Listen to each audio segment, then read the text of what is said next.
لله وكفى وسلام على عباده الذين اصطفى أما بعد فأعوذ بالله من الشيطان الرجيم بسم الله الرحمن الرحيم إنا نحن نزلنا الذكر وإنا له لحافظون صدق الله العظيم قال رسول الله صلى الله عليه وسلم خيركم من تعلم القرآن وعلمه أو كما قال عليه الصلاة والسلام۔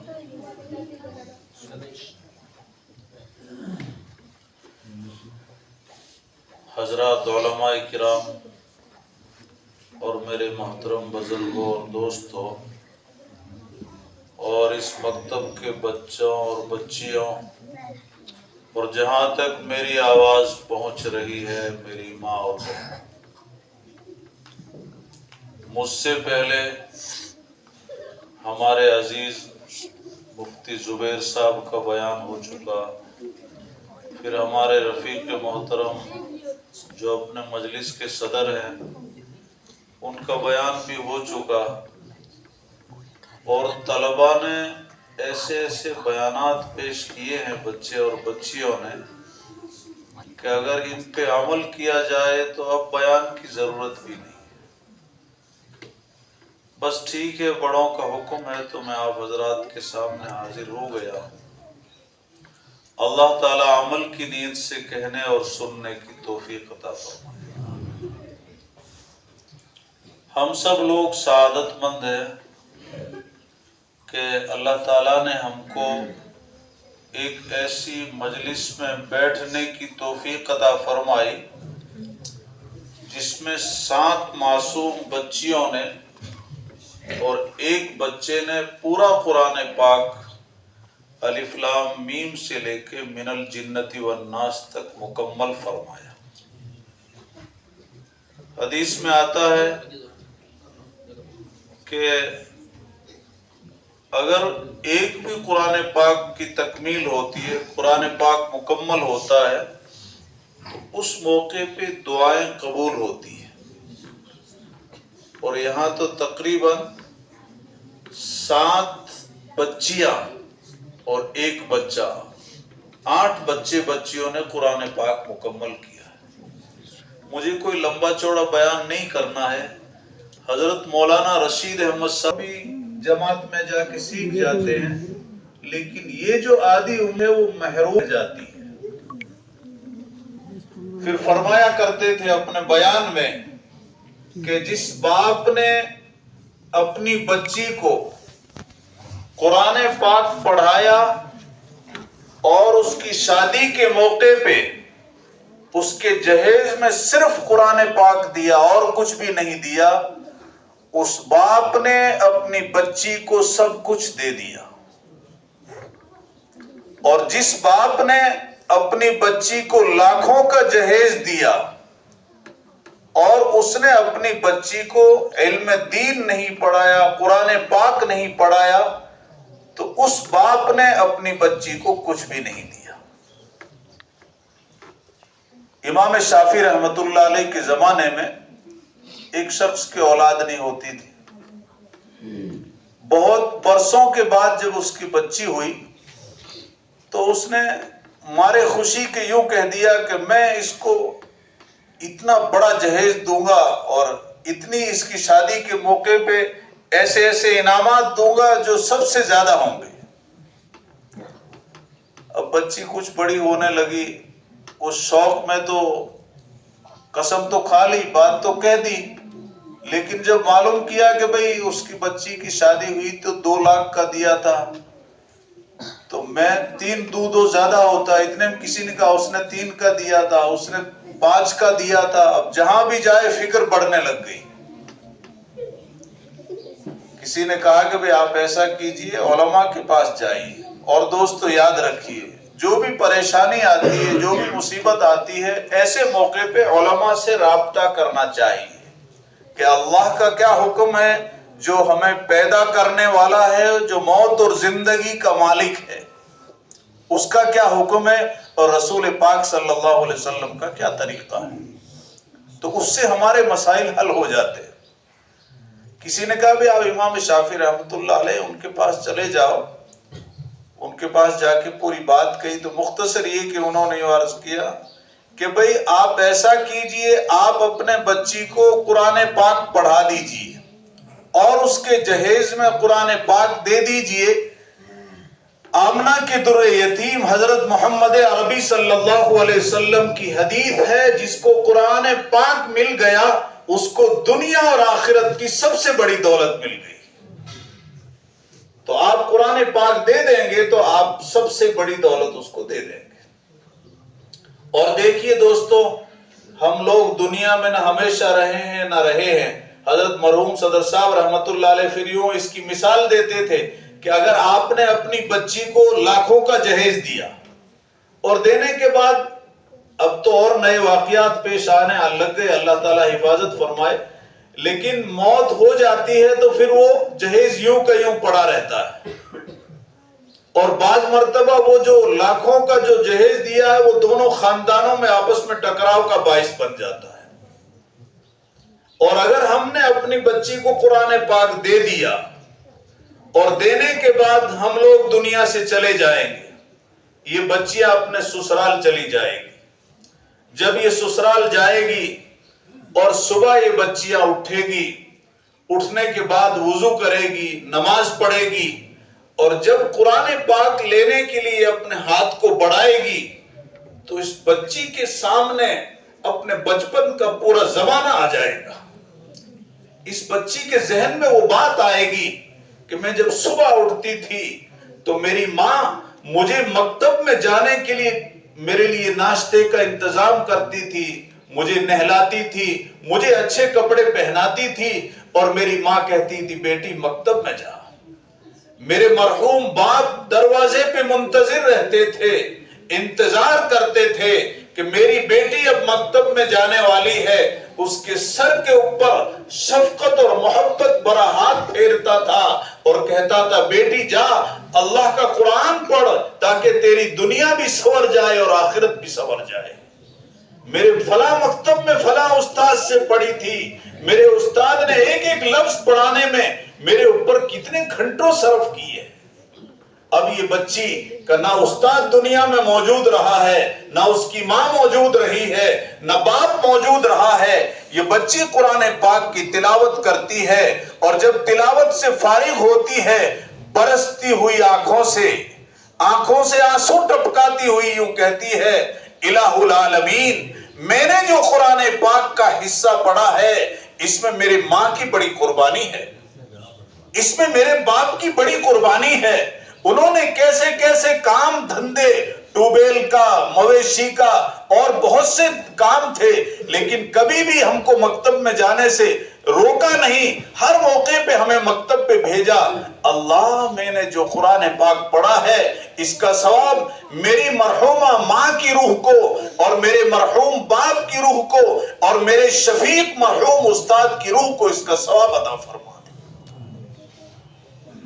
اب اس بچی کی دل سے نکلی ہوئی آہ جب آسمان سے عرش سے ٹکراتی ہے، فرشتہ جاتا ہے، حدیث میں آتا ہے سونے کے طبق کے اندر اس ایصال ثواب کو سجایا جاتا ہے، اور یوں کہا جاتا ہے اے بندے خدا اٹھ، اے بندہ خدا اٹھ، تیری بچی نے آج قرآن پاک کا اتنا بڑا حصہ پڑھ کے تجھے ایصال ثواب کیا ہے، اسی لیے اتنا بڑا انعام اور اتنا بڑا تیرا درجہ جنت کے اندر بلند کر دیا گیا ہے۔ تو یہ بچیاں جو قرآن پاک پڑھے گی اور اس کو پڑھا کے ہم بھیجیں گے تو دوستو ان کی زندگی میں بھی کام آئے گی اور ہماری زندگی میں بھی کام آئے گی۔ یاد رکھنا، جو بچے اور بچیاں مکتب سے جڑ جاتی ہے شروع ہی سے، وہ ہمیشہ نیک بنتے ہیں، اور جب اولاد نیک ہوتی ہے تو خصوصاً ماں باپ کے بڑھاپا بہت اچھا نکلتا ہے۔ اور یہی بچے اور بچیوں کی اگر ہم نے اس وقت تربیت نہیں کی تو بڑھاپا مشکل ہو جاتا ہے۔ خدا جانے کسی نشیڑیوں کے، کسی بھنگوڑیوں کے، کسی دوسرے ایسے غلط راہوں پہ وہ بچے چلے جاتے ہیں۔ ادھر بڑا باپ سوتا ہے، ہر روز فون آتا ہے تمہارے بچے نے یہ کر دیا، تمہاری بچی نے یہ فلاں برائی کر دی۔ اب بیچارہ ایک تو بڑھاپے میں اور بہت سے امراض کا شکار ہے، اور ہر روز اس کی اولاد اس کے لیے زحمت بن جاتی ہے۔ اسی لیے اپنی اولاد کو نیک اور صالح بنانے کے لیے سب سے بہترین طریقہ یہ ہے کہ اپنے ہر بچے اور بچی کو مکتب سے جوڑ دیا جائے۔ اور دوستو یاد رکھنا، یہ دور کی بات نہیں، ہمارے راجستھان میں آپ جائیے، پڑوس میں جالور ضلع ہے، آپ ادے پور چلے جائیے، جہاں جہاں جن ضلعوں کے اندر اور جن علاقوں میں مکاتب کا نظام نہیں ہے، آج تک پورے گاؤں میں جنازے کی نماز پڑھانے والا کوئی نہیں ملتا ہے۔ یہ تو اللہ ہماری اکابرین کی زندگیوں میں برکتیں نصیب فرمائے، اور وہ ہمارے اکابرین جو ایک پودے لگا کے دنیا سے چلے گئے، اللہ ان کی قبروں کو روشن فرما دے کہ جگہ جگہ مدارس مکاتب کا ایک جال بچھا دیا ہے۔ ورنہ حضرت مولانا دوست محمد صاحب رحمت اللہ علیہ، آپ سب جانتے ہیں ان کو، دارالعلوم پوکرن کے 60 سال تک محتمی میں رہے ہیں، الحمدللہ 18 سال تک میں ان کے ساتھ رہا ہوں۔ فرمایا کرتے تھے، ایک مرتبہ فرمانے لگے، ارے ایک زمانہ یہ تھا کہ ہمیں 5 کلو اور 10 کلو باجرے کے لیے در کے دھکے کھانے پڑتے تھے، اور کوئی ہم کو آؤ کہنے والا نہیں تھا۔ یہ تو اللہ نے تمہارے لیے دروازے کھول دیے ہیں، آپ جس علاقے میں جائیں گے مدرسہ ہے، مکتب ہے، اور لوگ ان کو محبت کی نگاہوں سے دیکھنے والے ہیں۔ اسی لیے میرے دوستو، اپنی اولاد کو نیک اور صالح بناؤ، تاکہ ہماری دنیا کی زندگی بھی اچھی ہو جائے اور آخرت کی زندگی بھی اچھی ہو جائے۔ آخری قصہ آپ نے سنا ہوگا، ایک شاعر گزرے ہیں، میر تقی میر، بہت بڑے شاعر تھے، ایک بچی تھی ان کی۔ شاعر صاحب تھے، جب بچی کی شادی کا موقع آیا تو انہوں نے دیکھا کہ بہت اچھی شادی کرنی چاہیے، اور آج کل بھی ایسا ہوتا ہے، بیاہ شادی کا موقع ہوتا ہے، اچھے نیک نمازی لوگ، بس ہماری تو شادی بہت اچھی ہونی چاہیے۔ اچھی شادی ایک تو دنیا والے کہیں وہ اچھی شادی ہے، یا جس کو نبی کریم صلی اللہ علیہ وسلم فرما دے وہ اچھی شادی ہے۔ ارے ہر مسلمان یہی کہے گا کہ جس کو نبی حضرت محمد عربی صلی اللہ علیہ وسلم بتا دے یہ شادی اچھی ہے، اس سے بڑھ کے کس کی شادی اچھی ہو سکتی ہے؟ آپ علماء سے پوچھئے، میرے آقا نے فرمایا سب سے بڑھیا نکاح، سب سے اچھی شادی وہ ہے جو سادے طریقے سے کیا جائے اور اس کا خرچ کم سے کم ہو۔ انہوں نے اپنی بچی کی شادی کی اور کئی لاکھوں کا جہیز دیا، سونار کی اداری، بنیوں کی اداری، کھانے پکانے والوں کی اداری، یہاں تک کہ بچی جب سسرال گئی اس کے بعد میں ہر روز مانگنے والے آ جاتے ہیں۔ کبھی سونار کہتا ہے اتنا آپ کا بیاج بڑھ رہا ہے، بنیا آتا ہے آپ برتن لائے تھے یہ ہوا، کھانے والا وہ آتا ہے اس سے ہو۔ تو بچی کو معلوم ہوا کہ میری وجہ سے میرے باپ قرض کے نیچے دب چکے ہیں، اور بچی کو فکر ہو گئی اس بات کی۔ کرتے کرتے چند ہی مہینے گزرے تھے، بچی بیمار ہو گئی، اور جب بچی بیمار ہوئی تو کچھ دنوں کے بعد بچی کا سسرال میں انتقال ہو گیا۔ اب کسی نے شاعر صاحب کو جا کے کہا کہ بھی آپ کی بیٹی کا انتقال ہو گیا ہے۔ وہیں سے دوڑے ہوئے ہانپتے کانپتے، ایک باپ کو اپنی بچی سے کتنی محبت ہوتی ہے باپ ہی جانتا ہے۔ جب جوان العمر بیٹی کی ابھی شادی کی ہے اور کس طریقے سے کی ہے، اس کی موت کی جب خبر سنی تو بالکل بےتاب ہو گئے اور دوڑے ہوئے گئے، اور جا کے بچی کے جنازے کے پاس کھڑے ہو کے، شاعر تھے نا، ایک شعر کہہ دیا اور یوں کہنے لگے، اب آیا ہے خیال اے آرام میں جاں اس نامرادی میں۔ یعنی مجھے اب اس بات کا خیال آیا ہے جب میں مایوس ہو چکا ہوں، اب آیا ہے خیال اے آرام میں جاں اس نامرادی میں، کفن دینا تجھے بھولا تھا اسباب شادی میں۔ اے بیٹی میں نے سب کچھ تجھے دے دیا، کاش کیا اچھا ہوتا کہ اس وقت میں کہیں گے تو یہ زندگی بھر اپنے ماں باپ کے حقوق کا خیال رکھیں گے۔ اللہ فرماتا ہے اِنَّا نَحْنُ نَزَّلْنَا الذِّكْرَ وَإِنَّا لَهُ لَحَافِظُونَ، میں نے قرآن پاک کو اتارا ہے اور میں اس کی حفاظت کرنے والا ہوں۔ اللہ کیسے حفاظت کرواتا ہے؟